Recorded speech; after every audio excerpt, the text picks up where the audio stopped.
이사야 6장 5절에서 7절입니다. 그때 내가 말하되 화로다 나여 망하게 되었도다. 나는 입술이 부정한 사람이요 나는 입술이 부정한 백성 중에 거주하면서 만군의 여호와이신 왕을 배웠음이로다 하였더라. 그때 그 스랍 중에 하나가 부젓가락으로 제단에서 집은 바 핀 숯을 손에 가지고 내게로 날아와서 그것을 내 입술에 대며 이르되 보라 이것이 내 입에 닿았으니 내 악이 제하여졌고 내 죄가 사하여졌느니라 하더라. 오늘 말씀의 제목은 이사야의 소명 두 번째 자기 발견입니다.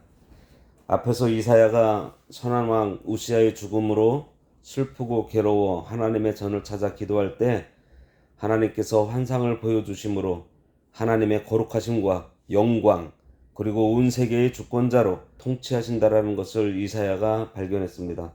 오늘 본문에서 하나님을 발견한 이사야는 이제 자기 자신을 발견하게 됩니다. 5절에 그때 내가 말하되 화로다 나여 망하게 되었도다. 나는 입술이 부정한 사람이요 나는 입술이 부정한 백성 중에서 거주하면서 만군의 여호와이신 왕을 배웠음이로다 하더라. 이사야가 하나님에 대해서 알고 그러고 나니 형편없는 자기를 발견하게 됩니다. 그래서 나는 입술이 부정한 사람이요 나는 입술이 부정한 백성 중에서 거하면서 만군의 여호와이신 왕을 배웠다고 탄식합니다.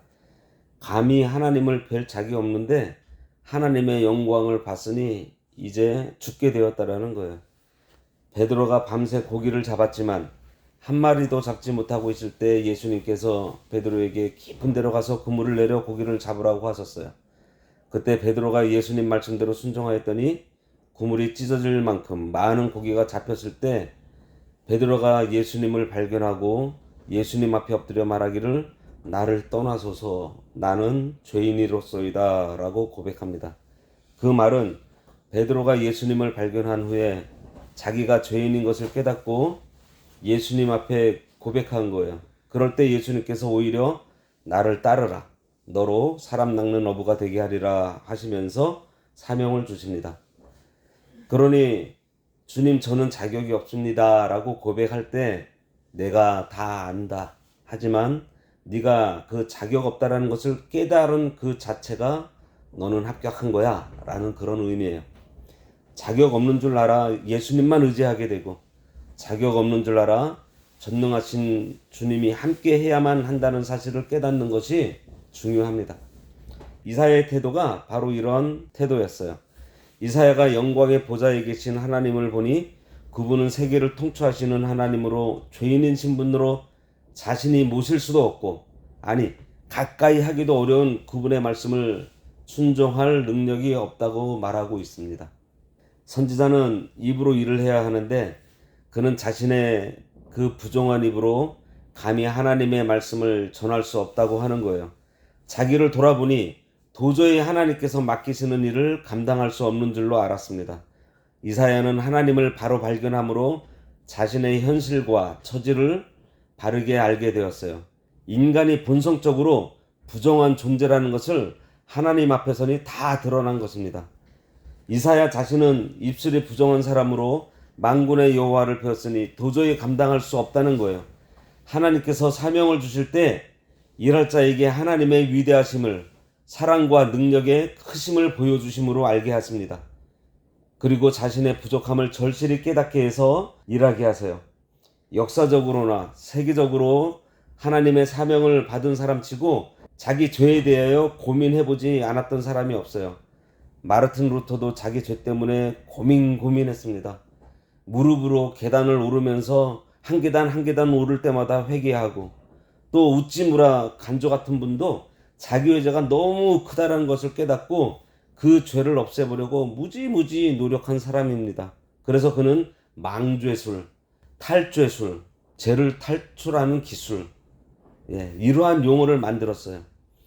이사야는 자신의 입술이 부정하다고 했는데 이것은 자기 인격 자체가 부정하다는 것을 고백하는 거예요.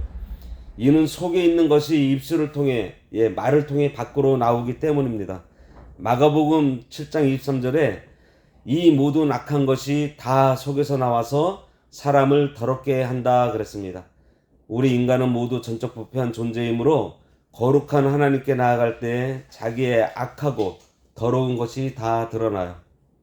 로마서 7장 18절에 내 속 곧 내 육신에 선한 것이 거하지 아니하는 줄을 아노니 원함은 내가 있으나 선을 행하는 것은 없노라고 했습니다. 6절 말씀에 보면 그때 그 스랍 중에 하나가 부젓가락으로 제단에서 집은 바 핀 숯을 손에 가지고 내게로 날아와서, 제단에서 집은 바 핀 숯을 손에 가지고 왔다고 했는데 제단의 불은 재물을 태우는 불이므로 그 불은 재물까지 포함된다고 볼 수 있습니다. 마태복음 23장 20절에 그러므로 제단으로 맹세하는 자는 제단과 그 위에 있는 모든 것으로 맹세하미요 라고 기록하고 있어요. 제단의 불로 정결하게 했다는 것은 제물로 정결하게 했다는 의미이고, 제단의 제물은 그리스도의 희생을 상징하므로 그리스도의 십자가 희생의 제물로 정결하게 했다라는 뜻입니다. 구약시대에는 소나 양을 잡아 제단에서 태워서 제사를 드렸어요. 그것은 그리스도의 구속의 모형 또는 그림자로 실체 되시는 그리스도께서 오셔서 희생의 제물이 되어 주실 것을 가리킵니다. 그러므로 제단에서 집은 바 핀 숯은 예수님의 십자가 희생의 제사, 구속의 제사인 거예요. 그러니 이것은 하나님께서 이사야에게 이사야야 너의 죄와 더러운 것들 나는 이미 다 알고 있고 내 입술이 더럽다는 거 내가 다 안다. 그것은 네가 아무리 노력해도 깨끗해지지 않아. 그러니 이제 내가 너를 깨끗하게 해줄게 하며 속죄의 제물 되시는 예수 그리스도로 말미암아 속죄해 주신 것을 알려주신 거예요. 그러면서 스랍을 통해서 이사야의 입술에 갖다 대십니다. 7절에 보면 그것을 내 입술에 대며 이르되 보라 이것이 내 입에 닿았으니 내 악이 제하여졌고 내 죄가 사하여졌느니라 하더라. 제단에 있는 핀 숯을 이사야의 입에 댄 것은 그리스도의 속죄 제사를 이사야에게 적용시킨 거예요. 그래서 이사야가 장차 오실 그리스도의 속죄 제사로 죄사함을 받았다라는 뜻입니다. 그리스도의 희생의 제사가 아니면 죄가 사하여질 수 없고 악을 제거할 수가 없어요. 예수님께서 십자가에서 흘리신 보혈이 우리에게 적용될 때, 우리 입술에 댈 때 죄사함을 받는 것입니다. 한편으로는 하나님께서는 이사야가 스스로 부정하다고 고백한 바로 그 입술에 속죄의 제단 숯불을 대게 하셔서 그 부정한 입술을 정결하게 하심으로써 이사야에게 선지자직 수행에 대한 확신과 용기를 주신 거예요. 오늘 이사야가 하나님을 발견한 후에 자신을 발견하는 것을 보았습니다. 다음 시간은 하나님께서 이사야에게 사명을 주시고 이사야가 그 사명을 발견하는 것을 보게 될 텐데요. 하나님의 사명을 받아 하나님의 일을 하려는 자에게 중요한 것이 있는데 그것은 하나님을 바르게 알아 하나님을 발견함으로 해서 자기가 죄인이라는 것을 바로 깨달아야 합니다. 그리고 예수 그리스도를 믿음으로 죄사함을 받았다라는 확신을 가져야 돼요. 죄를 용서받았다라는 확신이 없이 어찌 죄사함의 복음을 우리가 전할 수 있겠어요? 복음을 담대하게 전하려면 우리에게 이러한 확신이 있어야 합니다. 그와 함께 이사야의 입을 새롭게 하신 것처럼 나의 입도 하나님께서 예수 그리스도의 보혈로 새롭게 해주셨다라는 확신을 우리가 가져야 돼요. 이사야가 성전에서 하나님을 발견하고 자기를 발견했어요. 참으로 하나님을 발견했다면 다음에는 자기를 발견하게 됩니다. 하나님의 그 밝은 빛이 자신을 비추니 어둠에 숨어있던 우리의 더러운 것들이 다 드러나게 되어 자신이 죄인임을 깨닫게 된 거예요. 하나님을 바로 알게 되면 이렇게 자신이 죄인임을 발견하게 됩니다. 자신의 무능함, 부족함, 그리고 죄인으로 아무것도 할 수 없음을 깨닫게 되니 비로소 하나님을 온전히 의지하게 되는 거예요. 자기를 바로 알고 보니 더러운 것뿐이다 보니 그동안 자기가 자랑하던 것이 이제는 분토같이 여겨집니다. 이사야는 왕족 출신으로 남들이 볼 때는 형편도 좋고 존경받는 그러한 측에 속한 사람이에요. 그런데 자기를 하나님 앞에서 살펴보니 한없이 부족하고 부정한 자라는 것을 발견하게 됩니다. 나 자신의 더러움 발견하셨나요? 그렇다면 그냥 머물러 있지 말고 자신의 더러움을, 죄인됨을 이사야처럼 하나님 앞에 고백하면 모든 것을 다 아시는 하나님께서 용서하시고 이사야에게 베드로에게 사명을 주신 것처럼 우리에게도 우리가 왜 살아야 하는지를 밝히 알려주시고 또 어떻게 해야 할지도 알려주십니다. 그래서 다음 시간에는 하나님께서 자기를 발견한 이사야에게 사명을 발견하게 해주시는 그러한 내용으로 만나보도록 하겠습니다. 기도하겠습니다. 하나님 아버지 은혜를 감사합니다. 저희들이 하나님을 알면 알아갈수록 나의 더러움과 내 속에 그 죄악 덩어리가 너무나 많고 진정 하나님 앞에 나아갈 수 없음을 깨닫게 됩니다. 하지만 하나님께서는 우리들이 죄인이라는 것을 깨닫고 참 안타까워할 때에 예수 그리스도의 보혈로 저희들을 깨끗하게 씻어주시고 하나님 앞으로 담대하게 나아갈 수 있게 해주시는 이 구속의 은혜를 주시니 얼마나 감사한지 모르겠습니다.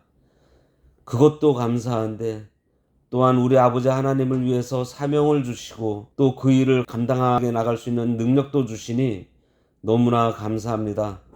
저희들이 하나님을 사랑하고 또 이웃을 사랑하라는 그 하나님의 말씀을 우리가 온전히 순종하는 자들 되어서 하나님께서 기뻐하시는 그러한 삶 살아가도록 도와주시옵소서.